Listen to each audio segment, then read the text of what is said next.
Yes, which two type of cell in this nervous tissue?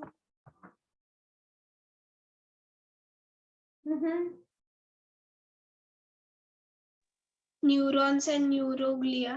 Yeah, very good, Ishwari. It is neurons and neuroglial cells. So this is a neurons and neuroglial cells. Okay. So neuron cells are called as, generally they are called as nervous cell. So these are nervous cell and these are non-nervous cell. Okay, neuroglial, they are the non-nervous cell. Okay. Now can you tell me what is a axolemma and what is a neurolemma? Axolemma and neurolemma.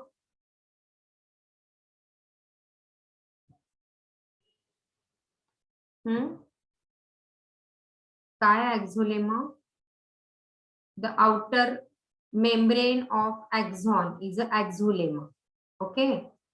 दिलं नसेल तर the outer membrane of axon is a, or the plasma membrane of this axon is a axolemma. And neurolemma, see this axon, it is covered with the myelin sheath. Okay, so इथे दिलेलं आहे बघा. So मी एक अजून काढते वरती. So this axon, when it is covered by the myelin sheath, the neuron is said to be the myelinated neuron. Okay, the neuron is a myelinated neuron and त्याचं covering is a neurolemma, right? And this myelinated neuron contains the Schwann cell. In honor of that scientist Schwann, this is the Schwann cell. Okay, and Schwann cell काय करतो? Schwann cellचा त्याचा nucleus असतो and म्हणून मग त्या myelin sheathची outer covering is a neurolemma. कळलं का? Neurolemma काय? Myelin sheath ची कव्हरिंग इज अ न्यूरोलेमा, axon ची कव्हरिंग इज अ axolemma. हा axon आहे त्याला अजून एक कव्हरिंग आहे, ती कव्हरिंग म्हणजे myelin sheath. And myelin is a protein. Myelin, that is a protein, and त्याचं कव्हरिंग इज अ न्यूरोलेमा. आणि त्या myelin मध्ये एक सेल आहे, त्या सेलचं नाव आहे Schwann सेल. मग हा Schwann सेल काय करतो? Schwann cell keep on secreting this myelin sheath. जिथे Schwann सेल नाही तिथे myelin sheath सिक्रेट होत नाही. कळलं? So myelinated neuron and it is a non-myelinated. Non-myelinated मध्ये myelin sheath नसणार आहे. myelin कोण बनवतं? हा Schwann सेल. आणि म्हणून जिथे myelin तिथे Schwann सेल. ओके, ठीक आहे ना? ओके, आणि म्हणून जिथे myelin sheath असतं, ज्या न्यूरॉनला myelin sheath असतं तिकडे इम्पल्स फास्ट कंडक्ट होतो, म्हणजे तो न्यूरॉन क्विक ऍक्शन दाखवतो. आणि मध्ये मध्ये जो गॅप आहे that is called as this node of Ranvier. मध्ये हा जो गॅप आहे तो that is a nodes of Ranvier. लक्षात घ्या हे सगळे पॉइंट. बघा इथे दिसतंय clear. This is a node of Ranvier, myelin sheath, हा पूर्ण axon, myelin sheath जिथे असेल तिथे Schwann सेल. Axonचा terminal part is called as, हा टर्मिनल पार्ट ऑफ axon त्याला एक स्पेसिफिक नाव होतं, कोणाला आठवतंय का? Synaptic bulb. हा, सिनॅप्टिक बल्ब, आणि त्याला अजून एक नाव आहे. So this is synaptic bulb किंवा इट इज अ या बल्ब टर्मिनल. आवाज नाही येते. It is a bulb terminal. या axon terminal that is called also called as telodendron. म्हणजे हा जो झाला टिलोडेंड्रॉन आणि हा त्याच्या एंडला झाला तो सिनॅप्टिक बल्ब. ओके, सो न्यूरॉनचे 3 पार्ट्स कुठले बोला? Which are the 3 parts of the neuron? Cell body, axon and dendron. Yes, cell body, axon and dendron. Okay, dendron, and the plural of dendron is Dendrites. dendrites. Okay, nasal granule कशाचं बनलेलं आहे? nasal granule, yes, RNA. Yes, nasal granule contain rough endoplasmic reticulum as well as RNA. So it is a site for protein synthesis. बघा इथे लिहिलेलं. So free ribosome, it is basically free ribosome म्हणजे ribosomal RNA त्याच्यामध्ये असणार आहे and the rough endoplasmic reticulum. Okay, which is the component of this nasal granule. ठीक है. Okay. So axon आपण स्टडी केला, डेंड्रॉन आपण स्टडी केला. Can you tell me what is the afferent and efferent neuron? Afferent and efferent. Afferent is a dendron to cell body and efferent is a cell body to dendron. Yes, cell body to axon. Not dendron. असं येईल ना, तो असा येईल, मग असा जाईल, मग असा इथून जाईल. तो इथून इथपर्यंत जो आहे तो afferent आणि इथून इकडे जो जाणार आहे तो efferent. Away from cell body is efferent. Towards the cell body is afferent. Okay.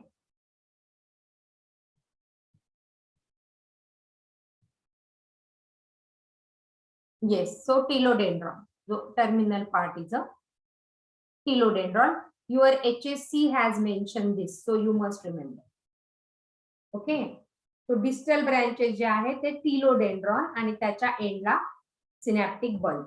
Now can you tell me the difference between synapse and synapsis? फरक सांगू शकतो कोणी मला? सिनॅप्स जंक्शन असतं दोन न्यूरॉन मधलं. बरोबर. आणि सायनॅप्सिस?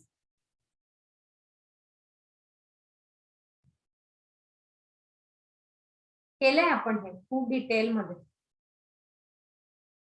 क्लू देऊ? सेल डिव्हिजन मध्ये टेस्ट आहे संडेला. येस, सायनॅप्सिस क्रोमोझोम्स छोटा गॅप टाइप असतं. क्रोमोझोम्स फ्युजन किंवा बरोबर आहे. बोल बोल प्रथमेश बोल. मायटोसिस नाही, मियोसिस मध्ये होतं ते. बरोबर. Fusion of two chromosomes. Pairing of homologous chromosome. Pairing of homologous chromosome is a synapsis. आणि सिनॅप्स म्हणजे काय? हा तुमचा एक नर्व सेल. ओके, याचा हा इथे सगळे डेंड्रॉन, मल्टीपोलार न्यूरॉन. ओके, याचा हा टिलोडेंड्रॉन. टिलोडेंड्रॉनला एक्झॉन बल्ब. ओके, आणि इथे परत एक दुसरा न्यूरॉन इथे त्याला जॉईन होणार आहे आणि ह्याच्यातनं न्यूरो ट्रान्समीटर रिलीज होतील आणि हे दोन न्यूरॉन कम्युनिकेट करतील. म्हणजे ह्याच्यामधला हा जो छोटासा गॅप आहे that is a synapse. So synapse is a gap for communication, a very small gap for communication in between the two neurons. And synapsis is a pairing of homologous chromosome. Okay, tracks आणि nerves आणि आपण अजून एक बघितलं होतं ह्याच्यात काय? गँग्लियॉन. आठवतंय का? काय म्हटलं होतं आपण काल? अगदी रफ भाषेत ह्याला म्हटलं होतं की सगळे मुंडके ह्यांचे पकडले तिथे काय फॉर्म करतील? गँग्लियॉन. आणि सगळ्या त्यांच्या शेपूट पकडल्या. शेपूट म्हणजे काय? एक्झॉन. सगळ्या शेपूट in CNS is called as a track and सगळ्या शेपूट in peripheral nervous system is called as a nerve. Correct? So remember that. Okay. Now the based upon the type of processes आपण ह्याला कट केलं होतं. म्हटलं होतं this is unipolar, bipolar. So this is first unipolar, second bipolar and third multipolar neuron. So main types of neuron. Okay, unipolar कोण explain करताय? Explain युनिपोलार.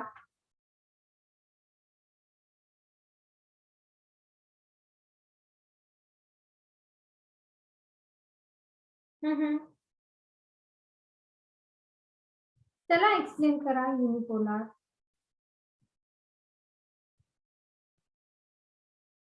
एकच sale body आणि त्याच्यातनं ही एकच सेल बॉडी आणि त्याच्यातनं दोन प्रोसेस अराइज होत आहेत. ओके, म्हणजे एकच प्रोसेस एकच अराइज होते. One is acting as a dendrite and other one is an axon, but it has a single processes originating from the cyton. It is a single process originating. एकच आली बघा इथे, एकच process आणि it's getting branch. So single process arising from cyton. लक्षात ठेवा, unipolar single process arising from the cyton. Bipolar काय is having two process. One is acting as a dendron and other one is acting as an axon. So bi meaning two processes are arising from the cytosol.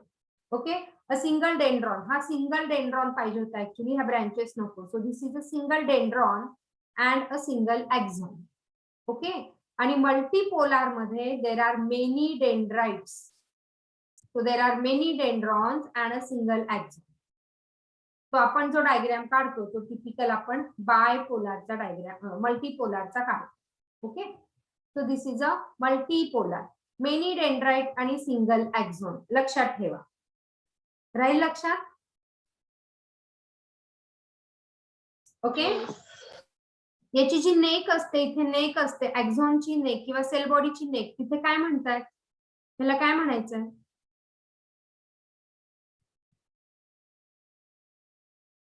मल्टीपोलार न्यूरॉनच्या diagram मध्ये आपण बघितलं त्याला काय म्हणायचं? एक्झॉन what?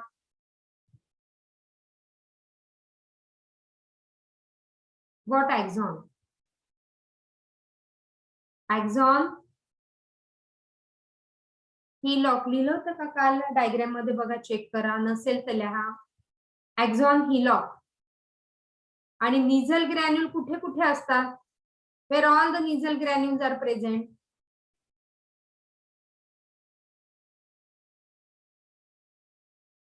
Yes, axon मध्ये dendrites. Yes, dendrite आणि cell body मध्ये. So Nissl, याच्यावर क्वेश्चन येतो, डेंड्राइट आणि सेल बॉडी मध्ये निझल ग्रॅन्युल आहे, एक्झॉन हिलॉक मध्ये पण आहे, पण एक्झॉन मध्ये नाही. ओके, म्हणून तो एक्झॉन हिलॉक तिथे महत्वाचा. So the funnel shape area of the cell body, funnel shape area form करतो. You can see this clear here, the funnel shape body. So that is a axon hillock. आणि axon hillock मध्ये पण निझल granule आहे.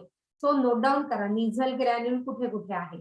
Dendron, sale body आणि axon hillock, पण axon मध्ये निझल granule नाही. Right? कळलं होतं हे? Yes ma'am. हा, त्याचे एक्झाम्पल मेन्शन केले होते आपण काल.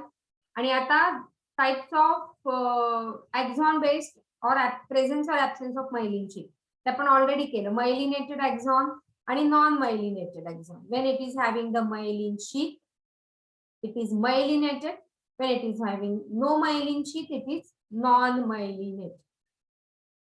So what form myelin sheath in the peripheral nervous system, brain मध्ये नाही. लक्षात ठेवा, शिवान सेल हा सेंट्रल नर्वस सिस्टीम मध्ये ऍबसेंट असतो. हे खूप महत्वाचं क्वेश्चन येतो. Schwann cell central nervous system मध्ये ऍबसेंट असतो. मग सेंट्रल नर्वस सिस्टीम मध्ये मायलिन शीथ कोण फॉर्म करतं हे पुढे येणार. पण पेरिफेरल नर्वस सिस्टीम मध्ये शिवान सेल आहे. सेंट्रल नर्वस सिस्टीम म्हणजे ब्रेन आणि स्पायनल कॉर्ड. ओके, आणि पेरिफेरल बाकी सगळ्या बॉडीमध्ये जे काही नर्व्स जात आहेत, आपल्याला कुठे पण बॉडीला टच केलं, पायाला काटा जरी टोचला तरी आपल्याला जाणवतं ना काटा टोचला. So why? Because of your peripheral nervous system. Okay, so Schwann cell हा सेंट्रल नर्वस सिस्टीम मध्ये नाही. पेरिफेरल नर्वस सिस्टीम मध्ये शिवान सेल हा मायलिन शीथ प्रोड्यूस करतो. So it is getting produced only during peripheral nervous system. ठीक आहे? Okay, आता मग तुम्हाला क्वेश्चन आला असेल की मग सेंट्रल नर्वस सिस्टीम मध्ये जर शिवान सेल नाही तर इथे मायलिन कोण प्रोड्यूस करतं? तर मग these are the neuroglial cell. आपण म्हटलं ना Neuron are the nervous cell and neuroglial are the non-nervous cell. So हे जे neuroglial cell central nervous system मध्ये आहे, they produce a myelinated axon. याच्यावर क्वेश्चन येतो, what is the role of this oligodendrocyte?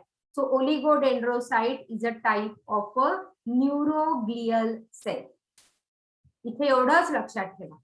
So a single oligodendrocyte can myelinate many axons.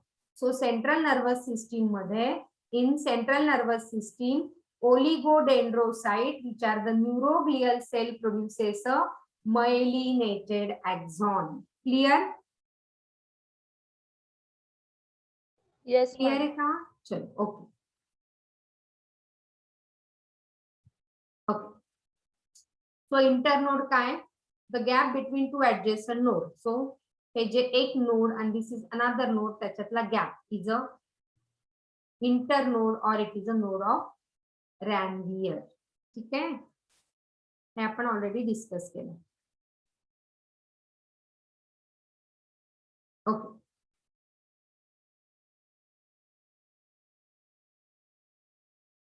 Okay, आता white matter आणि grey matter ब्रेनचं माहिती का? White matter आणि grey matter.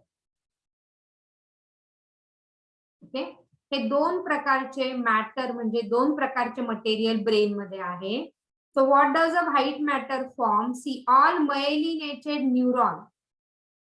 Myelin sheet ही white कलरची असते. सो जिथे मायलिनेटेड न्यूरॉन कलेक्ट होतात that becomes a white matter, आणि जिथे नॉन मायलिनेटेड न्यूरॉन्स आणि cell body, okay, non myelinated neuron जिथे कलेक्ट होतात, नॉन मायलिनेटेड, तो डल कलर दिसतो. So it becomes a gray matter. So again remember these two matter which we are going to study this in detail in your nervous system in 12th standard. But white matter हा तुमचा base आहे, म्हणून 11th ला विसरायचं नाही. 11th is equally important to understand your 12th standard syllabus. Okay, so myelinated neurons forms a white matter and non-myelinated neurons are forming a gray matter. लिहिलंय है? Yes, ma'am. Yes.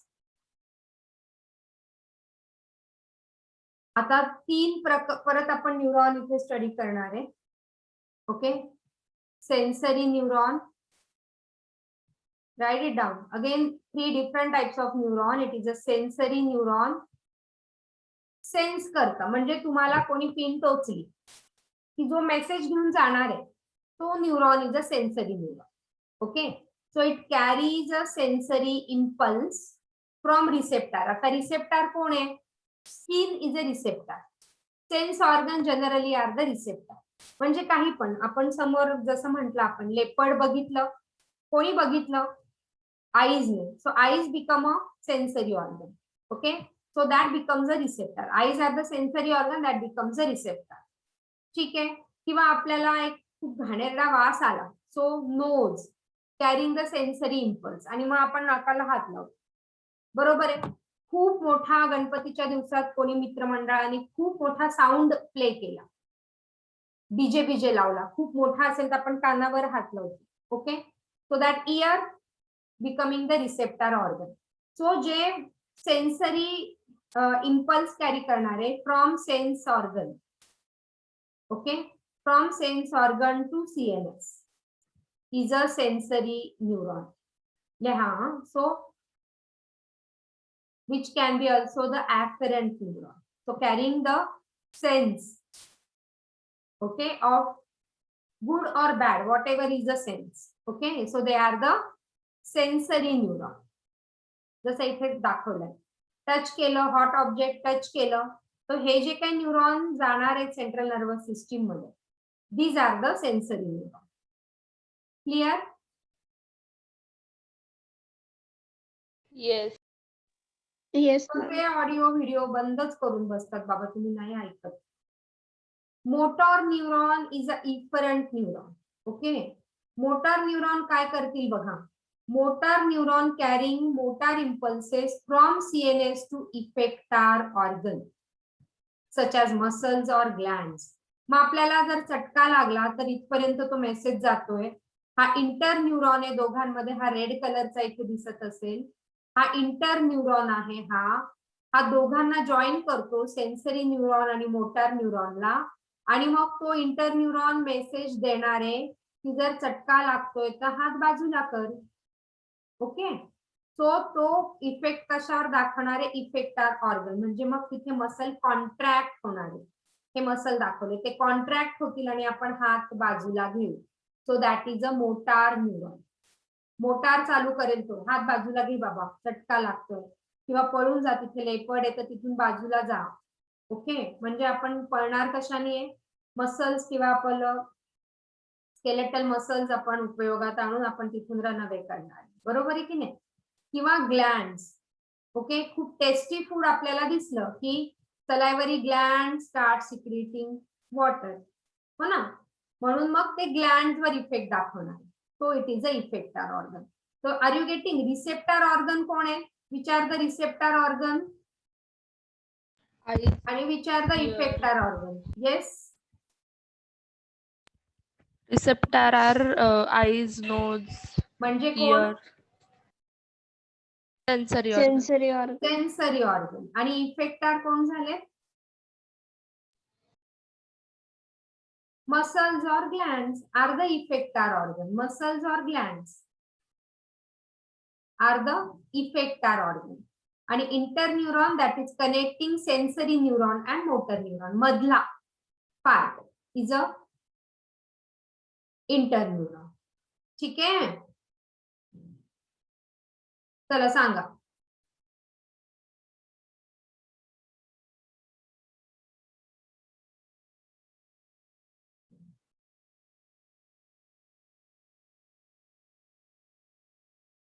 चला मी त्याला tick करून दिली. कळलं का हा क्वेश्चन?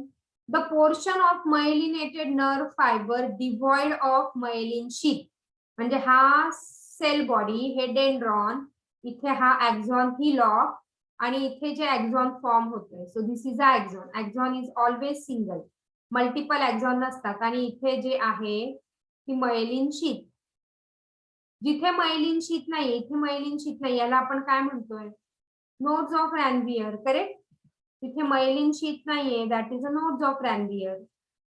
कळलं का हे? Yes, ma'am. Yes, ma'am. फक्त दोघींना कळतं, एक तर मुग्धा म्हणते Yes, किंवा ma'am. ईश्वरी म्हणते, बाकीचे सगळे काय करताय, सिरियसली डोंट अंडरस्टँड. व्हिडिओ बंद करून बसता, ऑडिओ बंद करून बसता, आणि तुम्ही काय करताय सिरियसली डोंट नो. मी आता फक्त मुग्धाला आणि ईश्वरीला क्लासमध्ये ठेवणार आहे. सोमवारपासून मी हेच करणार आहे. ज्यांचा व्हिडिओ बंद ना त्यांना मी सिरियसली बाहेर काढून टाकणार, बिकॉज तुम्ही लिहितात नाही, लिहित काहीच कळत नाही. All of you will come on 10th of August. ठीक आहे, 10th August all of you will be here in class at 9 AM regular क्लासच्या वेळेला. You will show me all your material, what you have written, how many videos you have completed. Okay, let me ask Rutuja, Utkarsha, Sumedha आणि कौस्तुभ. तुम्ही late join झालेला आहे, तुम्हाला मी सगळे videos पाठवलेले होते. Did you observe all the videos? Did you watch it? Yes, ma'am. Did you write all the notes based on that video? Did you ask any doubt on that? कोणी काहीच नाही केलं, nothing.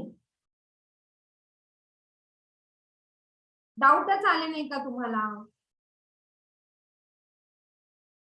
सगळं कळून गेलं video मधलं, एकदम super duper कळलं. आता जवळपास 3 आठवडे किंवा महिना होईल त्या गोष्टीला, पण मी तुम्हाला व्हिडिओज पाठवून ठेवले.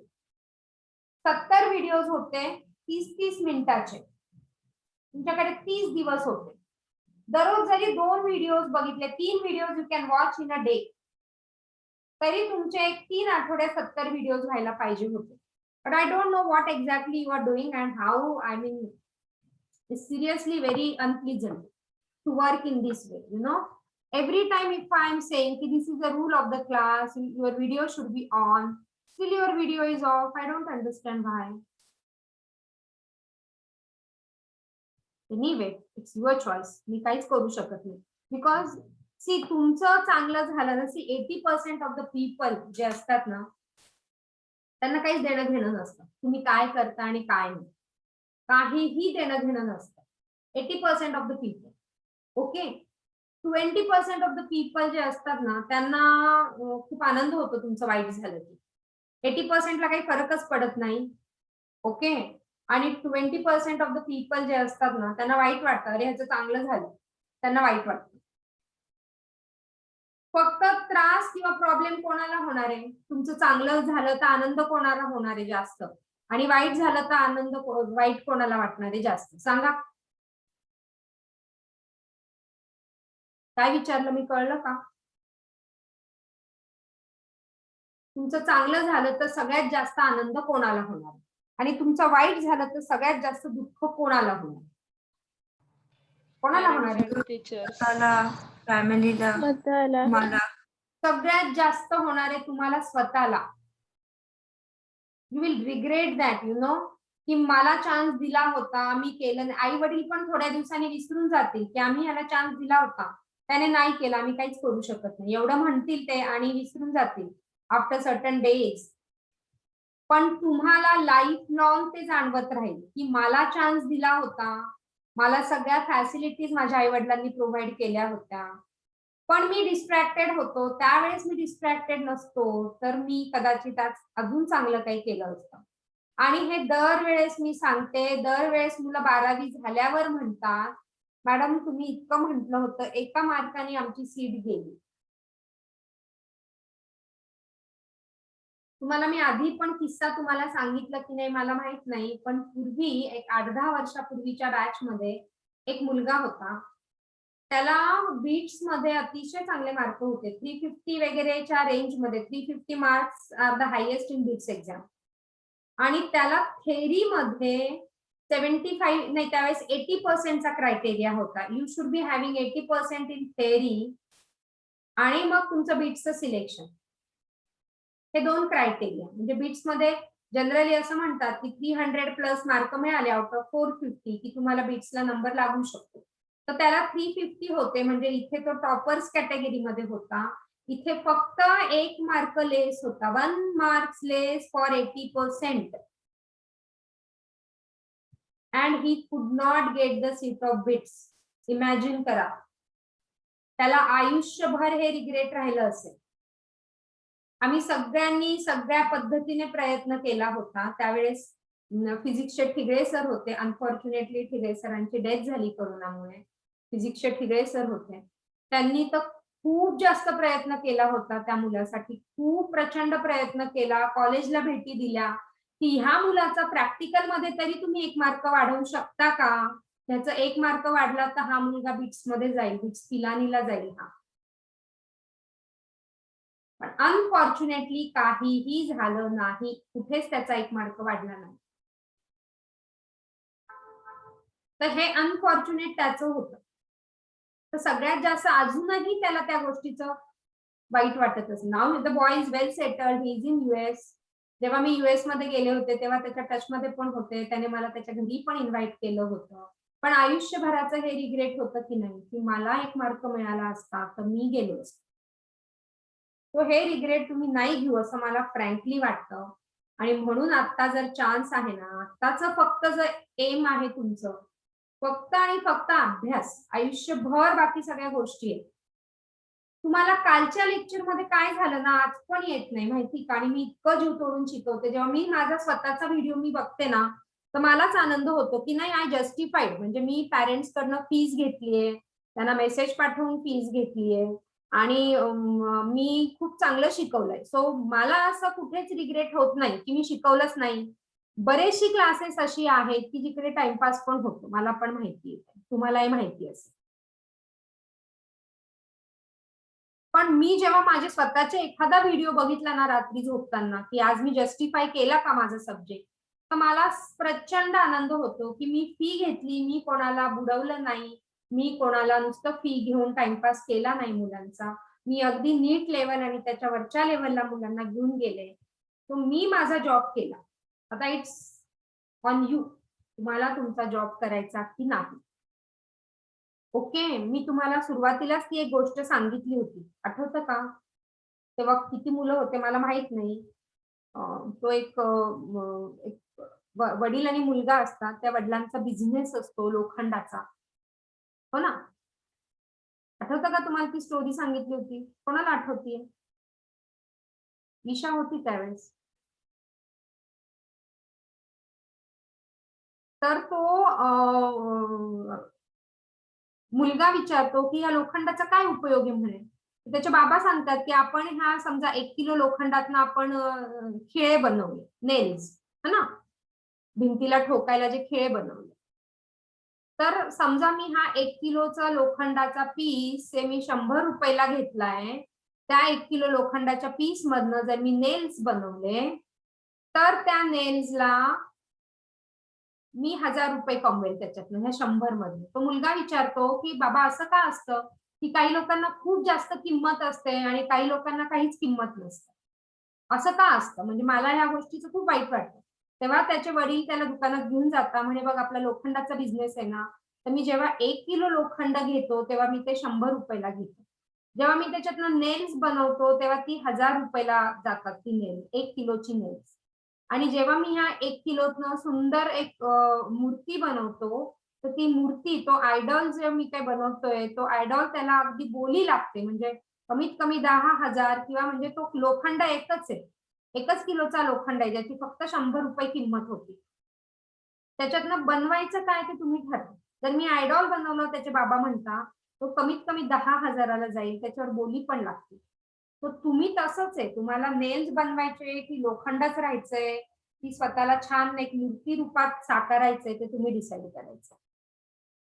ओके, चलो let us move on to next. Most of the neurons in our body are, बोला. Multipolar neuron. Yes, multipolar neurons. The outermost layer of the neuron that contains cytoplasm and nucleus. Outermost layer of the neuron.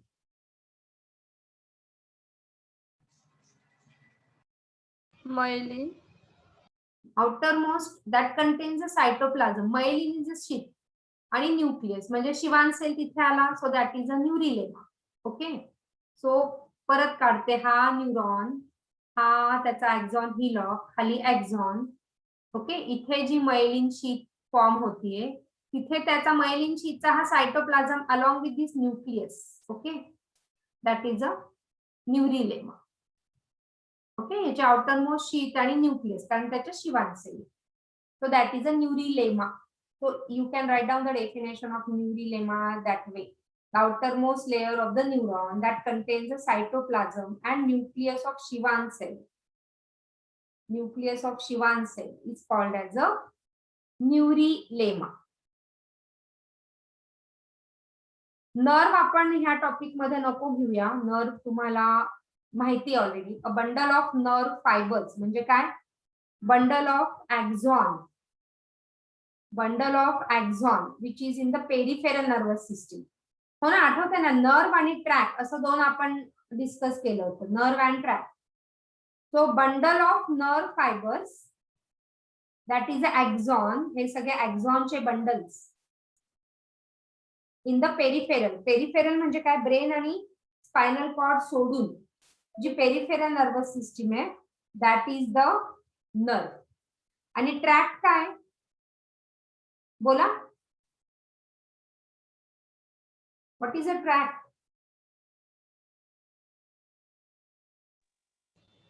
Nerve fibers in central nervous system. Exactly, हे सगळे nerve fibre in central nervous system is a tract. Okay, तर आपण हे nerve तुम्हाला 12वीच्या syllabus मध्ये आहे, तिथे आपण करू. किंवा तुम्ही तुमच्या ह्याच्यात पण दिलेली आहे, 11वीच्या ह्याच्यात पण एक डायग्राम दिलेला आहे. Just open page number 125. Okay, जसं आपण मसलचं बघितलं होतं ना, ओके, तसंच हे नर्व आहे. ओके, सो नर्व फायबर लिहून ठेवा. It is in your HSC. Each nerve fiber is connected with a thin connective tissue called as endoneurium. बरोबर आहे? हे सगळे इथे एक्झॉन आहेत. तो सगळं एक्झॉनचं कलेक्शन आणि ते एका शीटने कव्हर आहे, जसं आपण मसल मध्ये बघितलं. Okay, so this is a endoneurium. आतमध्ये जे आहे त्यांचं एकमेकांशी connected. Each nerve fibre is covered by thin connective tissue sheet.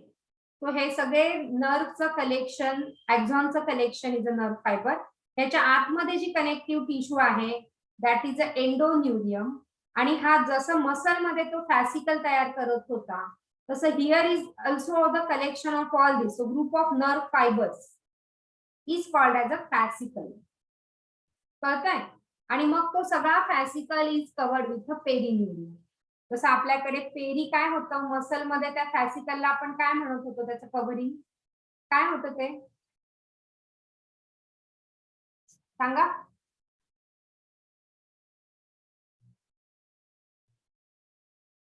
कालच केलं, सांगा चला पटापट बोला. ती कव्हरिंग काय होती? फॅसिकलची कव्हरिंग, जिकडे सगळे मसल फायबर्स होते त्याला आपण काय म्हणत होतो? Peri what? Perimysium. Perimysium. Perimysium. अजून कोणाला काही सांगायचंय?